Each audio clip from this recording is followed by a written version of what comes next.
Good afternoon and welcome to our session entitled 6 Tips on How to Get Published.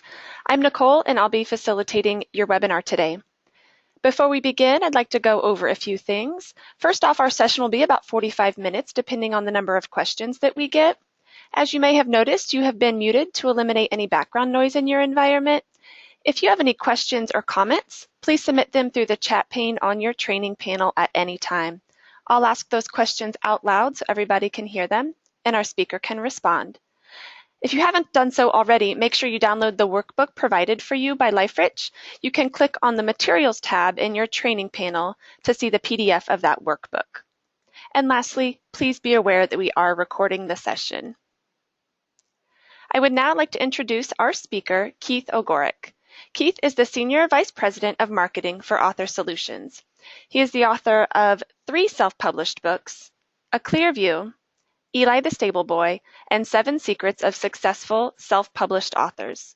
Keith is a featured speaker for Book Expo America, the Blue Ridge Mountain Christian Writers Conference, San Francisco Writers Conference, the Writers Digest Conference, the Textbook Academic Authoring Conference, and Author Learning Center. He writes an industry thought leader blog called IndieBookWriters.com. And with that, Keith, I'm going to hand this over to you and let you take it from there. Thank you, Nicole, for that introduction. I'm excited to be able to share with people who are on this webinar today. Publishing has changed significantly in the last decade. In fact, I recall 10 years ago I was at a writers' conference and a well-known author was giving the keynote at lunchtime on Saturday, and she stood in front of a ballroom full of people who were finishing their lunch and asked the question, how many of you have a book that you want to get published? Well, you can imagine, because it was a writers' conference, nearly everyone in that room raised their hands. And then she said something that I thought was rather shocking, but actually quite true. She said, well, you know, it's very unlikely that very many of you will ever get your book published. And there was just this collective sigh of despair in the room at the time. Well, you roll forward about 5 years from that date, and I was at a similar conference, and a well-known author was giving a keynote again at lunchtime, and a question that was very similar to that was asked, but the answer this time was, you know that most of you, if not all of you, can find a way to get your book published. In just that short time frame, and really over the last 5 or 10 years, it's become the best time in history to be an author. So what I'm hoping to share with you today are tips on how you can get from a manuscript in your drawer or on your computer to the hands of readers. I assume because you've signed up for this webinar that you all have an idea for a book, or you have a book that you're already working on and you'd like to get it done. And one of the things I enjoy about sharing on these webinars is because when you publish a book, you have absolutely no idea what could happen. One of my favorite examples of that is a woman by the name of Lisa Genova. Lisa actually was, and is, a Harvard professor, and I believe her specialty was in neuroscience. And about 10 years ago, she began to see her grandmother decline from dementia and Alzheimer's, and she was taken with it because although she was a scientist, she couldn't believe what it was doing to their family and to her relationship. And so out of that experience, Lisa decided to write a book called Still Alice, and it was a fiction book that shared the account of what it was like for a woman to go through such an experience. At the time, which is about a decade ago, Lisa was told, no one wants to read about that particular topic, it's depressing, but she really believed she had a book that was quite good. And so even though she was told it wasn't something that she should do, she went ahead and self-published it. And as she self-published it, people began to talk about it. They passed it around. She got invited to give speeches and talks, some of which were not necessarily at libraries or at bookshops, but some were related to like, for example, the Alzheimer's Society. And out of that, she ended up with a contract with Simon & Schuster, who acquired Still Alice, as a book, and it became an international bestseller. She went on and wrote 3 other books. But perhaps the most exciting thing was last year at the Oscars, Julianne Moore stood on the stage and thanked Lisa for writing the book, because Still Alice had now become a movie, and Julianne Moore won the Best Actress Award last year at the Oscars. What I say to people is I have no idea what will happen when you publish, but Lisa's story is an example of if you follow through with something that you're passionate about and get it into the hands of readers, you never know what could happen. Now, in the time we have today, there's some specific topics I want to make sure we cover. Number 1, I'm going to share with you 6 tips on what it takes to be ready to publish. And then I want to talk to you about the 4 paths to publishing that are available today so that you can make the best decision about what's the best way for you to get your book into the market. And then I'm going to address very succinctly the advantages and drawbacks of each path to help you make a good decision. And then to give you some final tips on how to choose the best path that's for you. So one of the things that's fascinated me over the years is why do some people publish and others do not? Well, as Nicole said in the introduction, I myself have authored 3 books, so I know what it's like to sit in front of a computer and work on a manuscript to try and get it ready for publication. Perhaps more importantly, in my role with LifeRich, and I actually work for the publishing partner with LifeRich Author Solutions, I've had hundreds, if not thousands, of conversations with different authors. And what I've seen from those conversations are 6 common characteristics about of people who actually get from having an idea to finishing their manuscript and publishing their book. And these 6 tips that I'm going to share with you have come from these conversations. I've seen these common elements in people who don't just talk about writing a book, think about writing a book, but actually finish the book and put it into the marketplace. So here are the first 2 tips. The first one is absolutely critical. You need to set a date when you want to hold a copy of your book. Now, this could be an artificial deadline. You could just pick a date out in the future. But many times it's helpful to pick a date that is around some particular event or something that you want to participate in. So I know authors who've had speaking engagements and they want to get their book ready for that, or maybe there's a holiday that they want to have it ready for. One of my favorite examples is a gentleman that I talked to a number of years ago who decided that he wanted to give everyone a copy of his book at his 50th birthday party. So we set that as the date for when he wanted to publish, and then we worked backwards from there. And sure enough, he was able to get his book done and put it into the hands of people at his birthday party. Once you set that date, the second thing you need to do is you need to create a timeline to help you get there. You need to work with someone to set milestones. Now that someone could be a LifeRich Publishing consultant, it could be someone who you're working with as an editor, but there are key milestones that you need to hit to make sure that you make your publication date. When do you need to have your manuscript complete? How much editing are you going to need? When do you actually need to submit your manuscript to be designed? And then how much time do you need to give for revisions? And if you're doing print books, you need to make sure that you have time for printing. Anyone who's worked in the publishing industry can help you set those timelines, but it's important so that you are making progress and measuring that progress to get to your goal. So those are 2 of the tips. The next 2 tips are also tips that I've gained by having conversations with other authors. The first one is to determine the best time for you to write and block that time on your calendar. I observe in my own life as that there was a certain time of the day when I was more effective as a writer than other times. And so I began to test that hypothesis. One time I was having lunch with an author who's actually quite prolific. She, in her career, had published nearly 20 books, some traditionally published, some self-published. And I was having lunch with she and her husband, and I asked her the question. I said, is there a time that's better for you to write than others? And before she could answer the question, her husband just piped in 5:30 in the morning. He had observed that that was her most productive time. You roll forward a couple years later, I was having lunch again with an author. This time the author was a man, and his wife, in this case, was sitting with us. And I asked him the question just to validate whether this premise was true. And before he could answer, his wife said, late at night, it's the last thing he does. So what's important in both of those stories is it doesn't matter when you write, but what does matter is that you understand when are you most productive and actually make an appointment on your calendar. Because as it says on the slide, most authors can write more in 1 good hour than in 3 hours when they're not in the right space. So it's really important to be self-aware in that category. The fourth tip is to make yourself accountable to someone. We know in our human nature that we're always more effective in reaching goals when we have a buddy in with us, whether it's running or dieting or quitting smoking or whatever it is that we want to be accountable for. So this could be a publishing consultant, it could be a friend, it could be a spouse, it could be an editor, an agent, a publisher.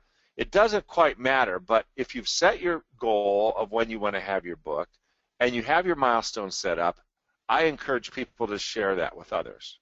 So that's 4 of the tips. Let me give you the last 2. The 5th tip is to start planning the promotion of your book before you finish your manuscript. Now what happens in many cases is authors work so hard on their manuscript that they get it done and then they realize, oh my gosh, I better make sure I'm ready to tell people about it. But actually you should start thinking about your marketing before you actually are even finished with your manuscript. One of the keys is to describe your audience. Have someone in mind in terms of who is going to be interested in your book. I've heard many, many authors tell me that the audience for their book is every man, woman, and child on the planet. And while that's a great aspiration, it's unrealistic in terms of being able to achieve that. And secondly, it's not very easy to measure whether you're being successful or not. So you want to determine not only who or describe your audience, but then you want to determine how to reach them. Is there a particular place that they gather on social media? Are there conferences that they're at? One of the more interesting examples I can think of in this category is there's an author I know who writes historical fiction books that are set in Ireland. And what she has done is from time to time go to Irish festivals around the country and set up a booth and sell her books there. Now, along with selling, I believe, a pretty healthy number of books, that's not a bad place to hang out for a weekend. So you can get very creative as you think about your audience and how to reach them. And then the last thing is, as you think about your promotion, you want to think about what help you're going to need in helping your promotion be successful. So for example, you really as an author should think about having a blog and a website.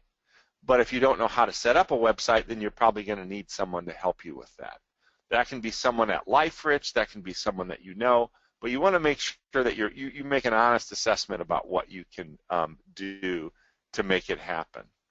And then the last tip I would give you is you should plan an event to celebrate the publication of your book. Book launch events are a key motivator, and they can be held in any number of places and scheduled in any number of ways.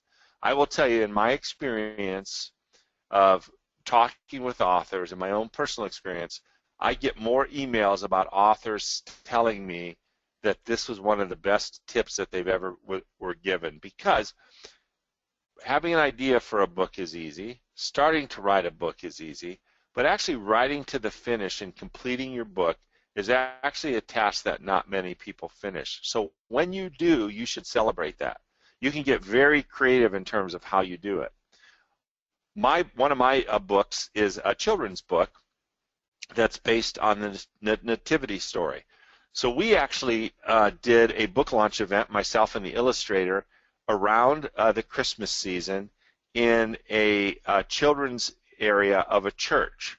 We had over 100 people show up, and we had hot chocolate. We live in a place where hot chocolate's good in the winter, and just it was such a fun time.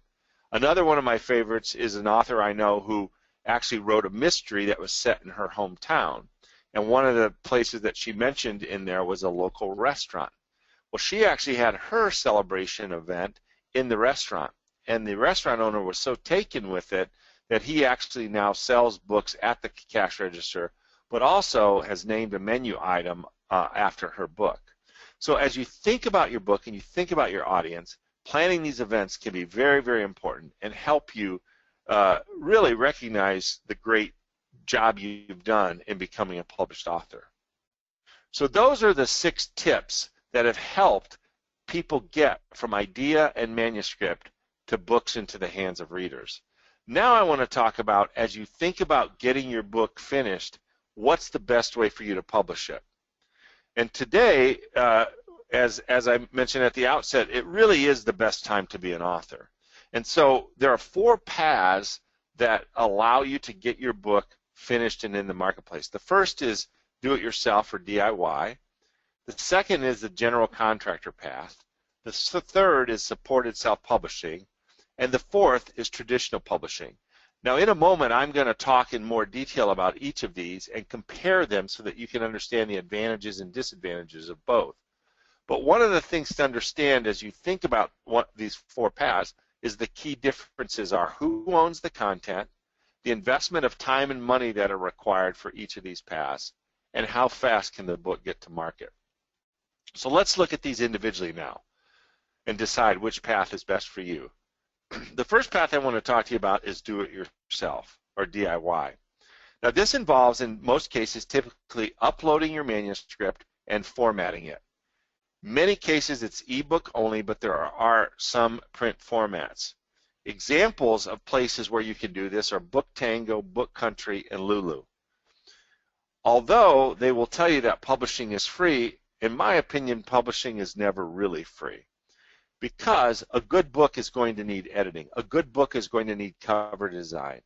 So you're probably going to, even if you use an upload tool to do a DIY book, still going to need to invest in someone to edit the book and design the cover. One of the scariest things I always hear from authors is when they say, my daughter is an artist, because that usually means they may have her do the cover. And if she's not someone who's done book covers, chances are it won't turn out to be as good as it could be.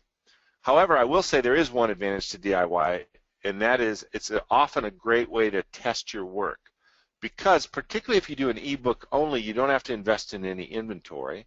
And so you can actually put your book out there, receive some feedback, make edits to it, and publish a new edition very, very quickly. In the old model, you would have to print a bunch of books and ship them and stock them. Well, with the DIY tool, you don't have to do that. You can make changes and push out new versions very quickly. And I've seen authors use this very successfully to do that, to find out if there's chapters they need to add or if there's questions they need to add for discussion, if it's a workbook or something. So it's a good thing to consider if you're doing that. The second path that you can consider is what I call the general contractor path.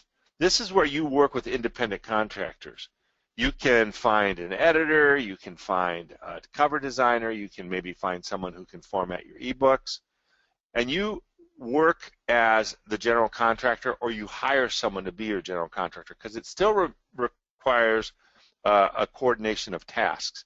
If you look at the box that's on the slide, you'll note that there's a number of tasks that are associated with actually getting a book done. The top 2 bullets are the only things that have to do with actually writing the book.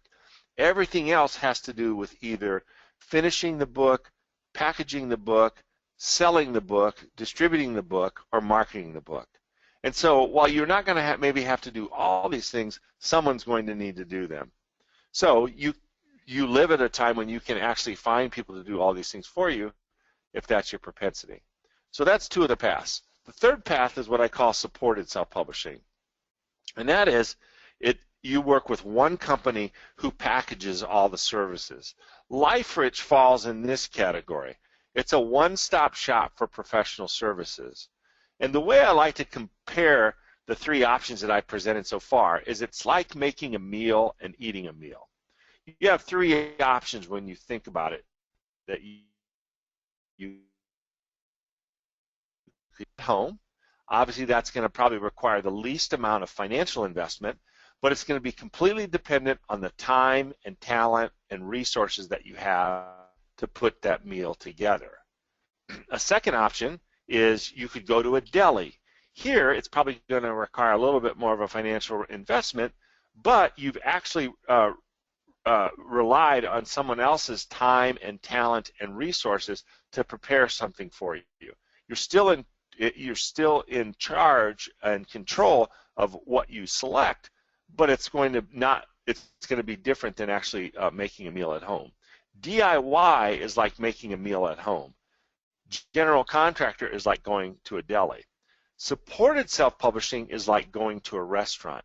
It's probably going to be a little bit more of a financial investment versus the other two, but you've completely relied on someone else's time and talent, and you've added the element of service to helping you get to your goal of eating and finishing a meal. None of these are better than the other unless you have a particular goal in mind. And so one of the things I want to share with you at the end is how to decide which of these paths is best for you. So as an example, with LifeRich and supported self-publishing, you'll see, if you go to the website, a comparison chart like this that shows all the services that you could select from, and you decide which of these menu items that you want. You can select them individually, or in this case, we've packaged them. So it really comes down to deciding which is the best path for you. The last one, which is the one people are most familiar with, is traditional publishing. This usually requires you to have an agent. There are very, very few, if any, publishers anymore that will take unsolicited manuscript. They almost always need to come through an agent. And the interesting thing is now you can be discovered on one of the other paths. Traditional publishers are looking at self-published books more than ever before to try and find something that might make sense for them. However, even if they find something, it needs to fit their catalog. And what I mean by that is every year they will have a certain number of books that they decided they're going to publish. It could be 50 books, it could be 100 books, it could be 200 books. It doesn't really matter what the number is. What matters is if their catalog is filled out already, then even if you have and they say they're going to publish 10 books, and you have the 11th best book that they've looked at, you probably won't make it in this year's publication. You could make it in the following year. Traditional publishers, in many cases, have shrunk their catalogs, so it's harder and harder for a first-time author to crack into that. But make no mistake about it, traditional publishers are looking at self-published books. Even if they find one, though, you will still need to work through an agent.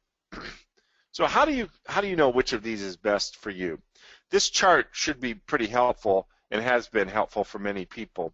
It shows the advantages and drawbacks of each of these. So if you think about what dollars you need to invest, there's often a misperception that if I do DIY, I don't have to invest dollars. The reality is you're probably going to have to, as I talked earlier. From a dollars invested standpoint, the traditional publisher oftentimes will invest money, but that doesn't mean that they don't expect the author to invest money. Many of the big-time authors actually have their own publicists, their own managers, their own social media teams. So even if you become very successful, you still may have to invest your own money to help promote your book. Time invested is another thing that you have to evaluate. In my opinion, you're probably going to invest the most time if you use the general contractor path, because you're going to have to make sure that you not only find the resources but coordinate the resources. But again, make no mistake about it, no matter what you do, you're going to have to invest some time. Traditional publishers expect authors to be engaged in their community with their readers and to actually help promote the book. From a services standpoint, you'll find some on DIY, but typically pretty limited. From a general contractor standpoint, you're going to have to go find them yourself. Supported self-publishing, as I mentioned, is really a menu of services, and obviously traditional publishers will bring all the services to bear that they need. From a speed to market standpoint, for the first three paths, you control how fast the book gets to market. But from a traditional standpoint, oftentimes you have no control over that. And that's because of the next line there, rights. The rights in terms of when it gets published and who owns the content and can it be optioned for international or can it be optioned for Hollywood, the first three paths you decide. But when you actually sign a contract with a traditional publisher, you're actually granting them the rights to that publication. So it's theirs to edit, it's theirs to change the title, it's theirs to do what they want with the cover. Again, not a bad thing. Obviously, traditional publishers have a very, very high level of skill and they make investments to make sure that the books are successful. But if you want to control everything, you're going to need to back away from it. Well, you won't have the opportunity. From a tracking royalties standpoint, in DIY, it's done for you. If you're a general contractor, you typically will have to do that yourself. You're going to have to set up all the feeds to make sure you're getting paid appropriately. Both in supported and traditional, it's done for you. And then from a book sales standpoint, this is important from a format standpoint. Typically DIY is only E, and it's often sold through the channel. By channel I mean through ebook retailers like Kindle and Kobo and Nook and the iPad. General contractor, you control where you want to put it to, and you're going to have to work to get the channel built. And you can sell direct if you do general contractor. From a supported standpoint, you can do both channel and direct. One of the advantages to publishing with LifeRich is that we believe that your book should be available in every format for every reader who wants to buy it. So we make sure that when your book goes live, it's available in all the ebook formats as well as available for purchase on all the online retailers in print. Depending on what package you buy, it could also be something that's ordered off of the or through bookstores. But the most important thing is that a reader virtually anywhere can get the book if they want it. Same thing with traditional publisher. So it becomes very important that you understand what you want to do with your book, which leads me to the last slide here, which is what's the best way for you to think about what's the best path for you. So the first thing that I think is very clear is for you to set down what your goal and expectations are. If your goal is to reach every man, woman, and child on this planet, I would suggest you think about rewriting that. But for many people, it ends up being to get the book done for a particular event, or to capture a story, or to write something that can help other people, or make sure that there's something said that will inspire children. Make sure that you have a clear goal, and then what your expectations are. If you set out to think that you're going to sell 1 million books, that's not a realistic expectation. So you want to be clear on what you're going to do with your book. Then make an honest assessment of the skills and experience that you're going to bring to this party. If you're a designer and you think you can study up on how to do a book cover and lay out your book, then that's great. But if you're not familiar with how to do that, you have to be honest about that, because one of the key things about a book is right now, even as a self-published author, you can package your book and make it look as good as anything that would come from a traditional publishing house. But you have to have the skills and experience to be able to do that. The technology is available for you to do that. The resources are available for you to do that. But you need the skills and experience to do that. Third thing is you got to decide what time commitment you can make to this. If you're going to be a general contractor and do it on your own, you're going to need to invest more time. A lot of times people will choose LifeRich as an option for themselves because either they don't have the time or they don't have the skills and experience that they need to be able to put the book together in a professional way that makes it available for sale to any reader who would want it. And then lastly, have a budget in mind. As I said, there's a misperception oftentimes that even though there are these tools here that I can publish for free, while you can actually format the book for free, you do want to make some investments.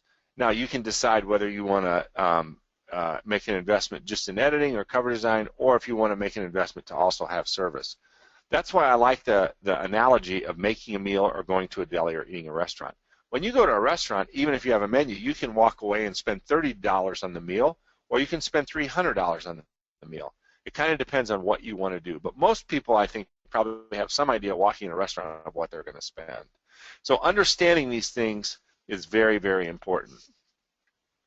Now, the last thing I want to share with you really is from my own personal experience. And this is the last slide I have before I'm going to be able to take any questions from you. So as Nicole mentioned, the first book I published is a very niche book. It's 10 years old. It was written to help people understand how their world. I don't recommend it unless you're interested in that particular topic. It was written to support a particular curriculum. I self-published it because I knew there wasn't going to be a large market for it, and it just got too expensive to running back and forth to Kinko's giving people binders. But about 5 years ago, I got an email from a gentleman who I'd never met before. His name was Ronaldo, and he was from Italy. And he said to me, he said, I've had a copy of your book given to me, and we've been using it at the institute where I teach at for a year. And we have an Italian publisher who's interested in translating it to Italian and publishing an Italian version. Could we have permission to do that? Now, I was taken back by that email because I had never met this guy. I had no idea how he got a copy of my book. So we continued our email correspondence, and what I found out is someone I knew had taken a copy of my book with them to a conference in Europe, and a colleague of Ronaldo's had been given a copy of that book, and he brought it back to the Institute in Italy. And so they had started using it in English, in the English version, but it had become very helpful to them. And so, of course, I gave him permission to translate it. And ironically, what he said is, we'd actually like you to write an additional chapter for the Italian version. There's a different set of questions we'd like to have answered. And I said, no problem. So this is about February. I said, when do you need the chapter? He said, it'd be great to have it by the end of May because we're going to translate over the summer and then have it published in the fall. So, of course, I didn't start working on my last chapter till May 1, and I turned it into him, I think, May 30th. But I sent it to him, and over the summer they translated it. And then that year, I was returning home from a trip over the Christmas holiday with my family, and I noticed that there was a box near our front door on our front porch. It had a little snow on it, and so I walked up to the door, grabbed the box, thinking it was probably some leftover Christmas gift or something. And as I opened the box, what I saw was the cover of this book and copies of the Clear View book that had been written in English, translated into Italian. And I have to tell you, I was taken back by that moment. Even though I still work, I talk with authors, there was something that struck me about the power of publishing a book.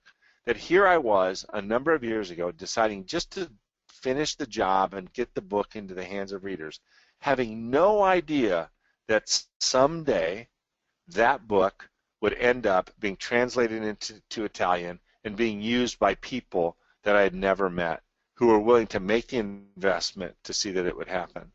That's why when I talk to authors, I tell them, I do not know how many books you will sell if you publish, but I don't know how many you will if you don't. And more importantly, I don't know how many people you will impact with your writing if you publish, but I know how many you will if you don't. And that's the most important thing to remember about publishing a book. The greatest joy that authors have, the greatest joy that I've had as an author, is when you get the email or you get the note or you run into someone who you've never met who has read your book and they find you through social media or they find you through LinkedIn or they find you on the internet through a blog and they let you know the impact that your book has had in their life. It could be simply that they've enjoyed it. It could simply be that they've read it to their children. It could simply be that it actually had a significant impact in changing their life. It really doesn't matter what the impact was. It's the fact that you took the time to write something down that is able to be shared with other people, even if you've never met them, and that effort has made a difference in their life. Many times when I'm teaching this, what is a webinar, a seminar live, I will ask people, how many people would you have to impact with your writing before you would think publishing your book is worth it? The biggest number anyone's ever given me is 100, but most people say 10 to 20. And so one of the hopes I have for you joining this webinar today is that you will be motivated and inspired and the mystery will be taken away of what it takes to get your book published. Because whether you become Lisa Genova or whether you just end up with an Italian version of your book showing up on your porch one Christmas day, either way, when you publish a book, you have no idea what can happen. So you want to make sure that you give yourself the opportunity to see what's possible when you publish your book. Now with that, I'm going to close my commentary and open it up to any questions. And as Nicole has shared earlier, please use the chat window to send Nicole your questions. She'll repeat them and then I'll try and answer them to the best of my ability. All right, thank you so much, Keith. We've got a lot of good questions coming in, so we will dive right into these. All right, so our first question, how can I get information on copyright or legal review before I publish? And is that an option with supported self-publishing? Yes, so copyright in many of the packages that you have with supported self-publishing, your book is actually registered with U.S. copyright. You can find quite a bit of information online about that. Generally, if you publish it and you just make a note that it's copyrighted, you could, and careful, I want to be careful, I'm not giving legal advice here because I'm not a lawyer, but generally you could probably defend that if someone actually plagiarized your work. But for sure, in supported self-publishing, your book can actually be registered with the U.S. Copyright Office. You also, as an individual, can do that as well, too. But many of the packages in supported self-publishing will include a U.S. copyright registration as well. Okay, thank you. All right, so if I publish my book with LifeRich, do I retain the rights to my book? Absolutely. You retain all the rights to your book, which means that if someone wants to get international rights, if someone approaches you about publishing in another country, or if someone from Hollywood comes calling, it's your decision, or a traditional publisher, and that happens every day. So in my example, LifeRich wasn't around when I published my book, but the reason why the publisher contacted me is because I had the rights, and it was my decision as to whether it got published in Italy or not. So absolutely retain all the rights. That's a pretty exciting opportunity when you get that phone call or that email from a publisher, I'm sure. Yep. So we've got a couple questions regarding LifeRich and their cost structure. I'm going to defer you all to the website. Keith mentioned that chart. It listed some options, but I think to save us some time today, I'm going to refer you guys to the LifeRich website, and you can review that chart that Keith did touch on here in the webinar. So our next question. Yeah, the other thing, Nicole, could I just add something there? One of the things I'd really encourage you to do is, if you have questions about that, LifeRich has publishing consultants that are available to talk to you at no obligation, no charge, that can answer any of your questions. So when you go to the LifeRich website, there's two things you can do. You can fill out a lead form that will allow someone to call you back, but there's also a phone number, and if you dial that phone, someone will pick it up, typically during Eastern Standard business hours, so like in 8 to 6 they would be available, but they will also, if you want to just download the free publishing guide, someone will call you. And I agree with Nicole that chart can be very helpful, but we have people available to talk to you, as I said, no obligation, no charge, and their job is to specifically help explain the details that are featured on that chart. So I would encourage you to do that as well too. That's great. Thanks, Keith. All right, so next question. I've reviewed my book many times. Is it necessary to have my book professionally edited as well? And is there any help for that for someone who would like to self-publish? Yes. I have to confess, I don't know all the publishing packages and services by heart, but I believe that on LifeRich there is an editorial assessment option. And I would really encourage you to do that, because what that'll do is I would describe it, it's like a book physical. You don't get it's not like a CAT scan where they look at everything, but they'll just do a sampling of an edit to determine whether your book needs editing or not. I will tell you that my children's book had 2,200 words, and I still paid for editing. Even though I had read it, my wife had read it, my daughters had read it, everyone had read it, the editor still found some things to make it better. One of the best tricks I've ever heard from an editor is typically the first chapter in anyone's manuscript is flawless because they've read that chapter so many times. The real test is to read the last chapter in your book and see if that needs help, because chances are that's the one you've read the least, and it's very rare that a manuscript comes in and it's flawless without having someone do it. So we really encourage people to, even if it's just a line editing, you'd be surprised what people find and clean up. Because if you're going to package it and put it out there, you want to make sure it's the best it can be. But I would encourage you, again, to look at the LifeRich side. I believe there's an editorial assessment that you can do that will give you sort of a sampling of what kind of help your book might need. All right, those are some great tips. So if my manuscript is ready to go, how long does it usually take to produce my book? That's a great question. I will tell you that if your manuscript is ready to go, and respond to our suggestions. Now I'm going to speak specifically to supported self-publishing. I can't, and then I'll speak to DIY. DIY, if you upload a manuscript, typically it's just a matter of getting it formatted and put out there. So it can be relatively It's really completely dependent on how fast you want to do it. But from a supported self-publishing standpoint, if you want to engage, those services and get a designer and stuff, typically you can have a book out in 45 to 60 days.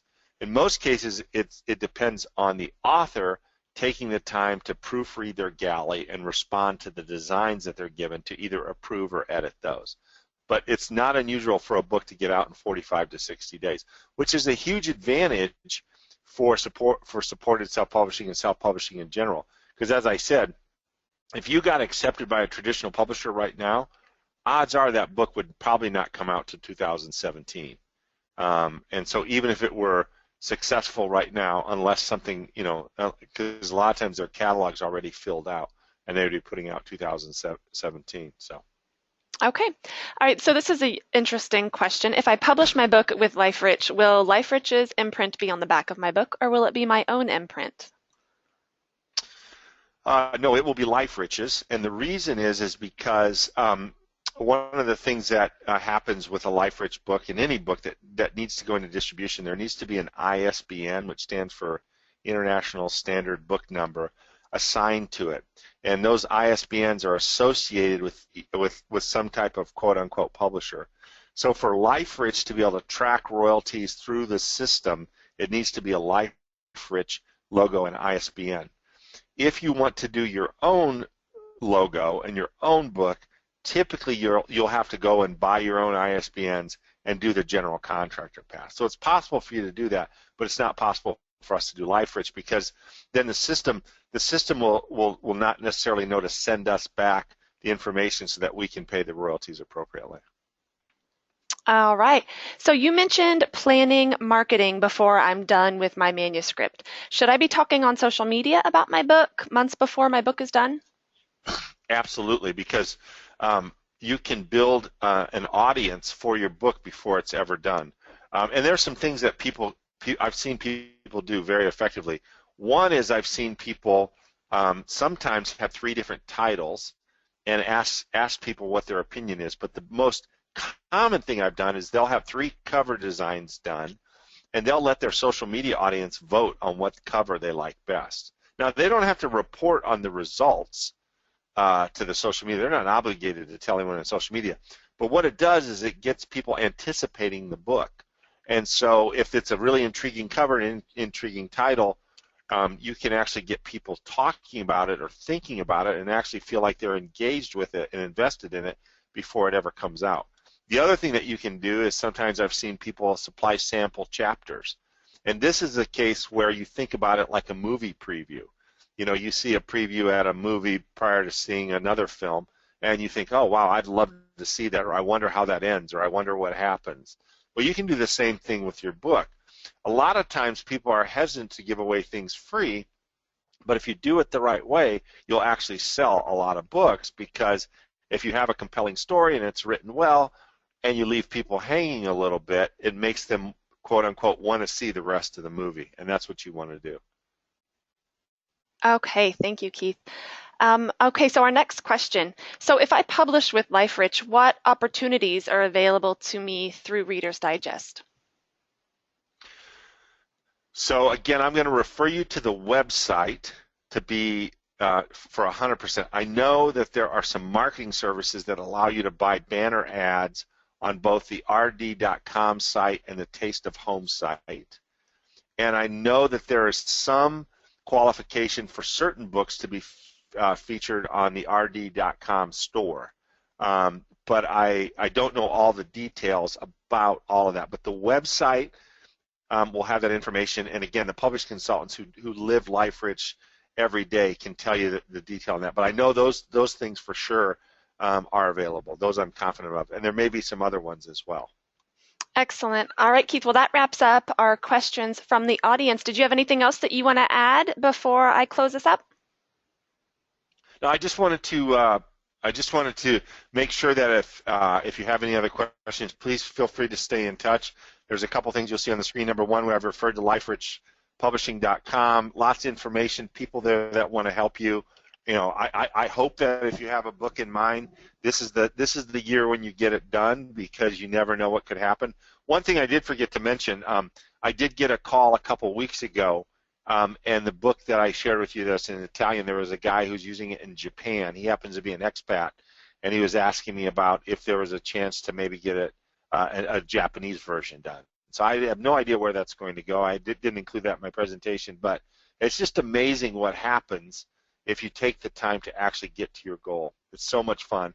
And then the last thing, Nicole had mentioned this earlier, I have a blog, indiebookWriters.com. I try and help authors understand kind of what's out there. It's a mixture of tips on how to improve your manuscripts, but the last couple blog posts I've done have been on Hollywood and how the interest has just grown tremendously for self-published titles. And then I'm on Twitter as well too. So hopefully we'll be able to continue past this webinar, and I'd be glad to help you in any way I can. All right, thank you so much, Keith.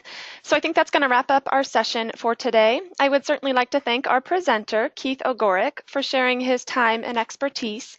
I would also like to thank LifeRich Publishing and Reader's Digest for sponsoring today's webinar. Whether you're a seasoned author or just starting your first book, LifeRich Publishing provides a full suite of publishing packages and editorial, design, and marketing services created to suit your publishing needs. I hope you all found this session to be valuable and informative, and we look forward to having you join us on other webinars when your schedule permits. Thank you so much. We hope to see you again soon. Bye-bye.